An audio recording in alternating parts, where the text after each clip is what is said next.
Mira road में हिंदी भाषी और मराठी भाषा का मुद्दा थमने का नाम नहीं ले रहा है। वहीं दूसरी तरफ मलाड पूर्व चिल्ड्रन एस एकेडमी स्कूल के दारमला रोड के पास फिर से एक बार मराठी गरीब लोगों पर अत्याचार होने की घटना सामने आई है। भाजपा की युवा नेता सिद्धार्थ शर्मा पर आरोप लगा है कि वह गरीब फेरी वाली महिलाओं पर अत्याचार कर रहे हैं, महानगर पालिका को बुलाकर उनका व्यवसाय छीन रहे हैं। Bureau report, Mumbai.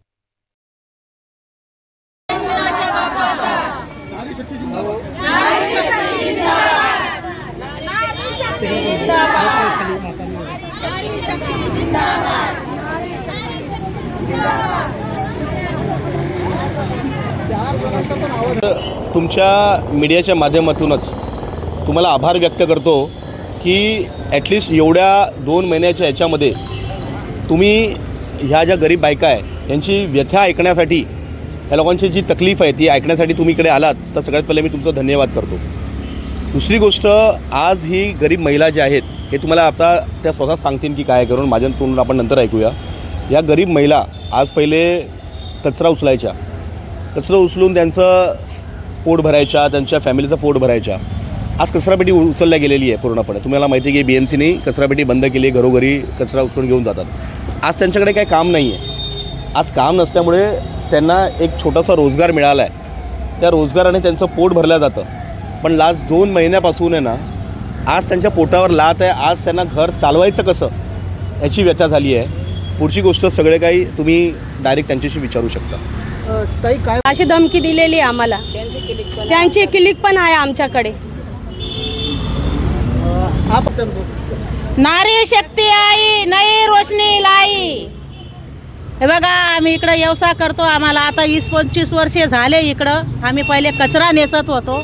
आमच्याने काय आता कचरा नेसायचं होत नाही। आमचे पाय दुखतात, आम्हाला दवा गोळ्या लागतात। पोरांचे कोणाचे ॲडमिशन आहे, कोणाचं काय आहे, हे गाडीवाले येतात, आम्हाला त्रास देतात, असे वजे उचलतात, काय हिसक बोचक करतात आम्हाला। तेव्हा मग आम्ही काय करायचं? नेत्यांकडे गेले, ते नेता काय सांगतात, आम्ही बघू, नंतर बघू। मग आम्ही कोणाकडे जायचं आणि कोणाचं साथ घ्यायची आम्ही आता? हां, हे असं इकडं आम्ही जे नियमाप्रमाणे जे आहे ते आम्ही नियमाप्रमाणे वागतो इकडं। जर तुम्हाला रोजगार करून दिला नाही तर तुम्ही पुढे काय कराल? आता काय करणार आम्ही म्हाताऱ्या बाया? पुढं हेच काम करणार ना। रोजगार नाही चालू दिलं तर BMCला पैसे लागतात। डायलिसिस वाली काय त्रास आहे तुम्हाला? माझी 2 किडनी पहिले डायलिसिस होत्या, तर 15 वर्ष झाले इथं डायलिसिस करते। याच्यानेच पोट भरते मी। याच्यावर डायलिसिस चालू आहे आता 2 महिने झाले। माझी लय हालत खराब।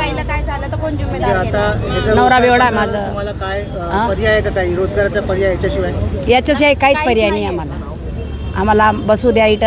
आमचं पोट याच्यावरच भरतं। माझा नवरा बेवडा आहे, पोरगा अल्लक राहतो, सुनबाई अल्लक राहते, कोणी बघत नाही। आम्हाला बघायला पाहिजे कोणीतरी इथं। आम्हाला साथ द्या। रोड काढायला सांगितली, कोणी लोन दिलं? मोदी सरकारने। कशामुळे? व्यवसाय चालू करण्यासाठी रोड खात आहे म्हणून ते सगळ्यांना लोनच दिलेलं आहे लेडीज लोकांना। तर मग आता कोणी 20 काढले, कोणी 50 काढले, ते भरायचं कुठून? आता 3 महिने तर झाले आम्हाला घरी बसायला। मग आम्ही करायचं काय? पुढचा पर्याय काय तुमच्याकडे? जर इथे तुम्हाला वारंवार इथून हकलपट्टी झाली तर आता आमदाराच्या घरी जाऊ आम्ही, या तर बाहेर बसू, काय करणार दुसरं? आमच्याकडे रस्ता मुलं बाळा घेऊन आम्ही तिथं बसू, जाऊन तिथं ऑफिसाच्या इकडे असंच करणार आणि आंदोलन करू तिकडे जाऊन आमच्या मुलांना घेऊन।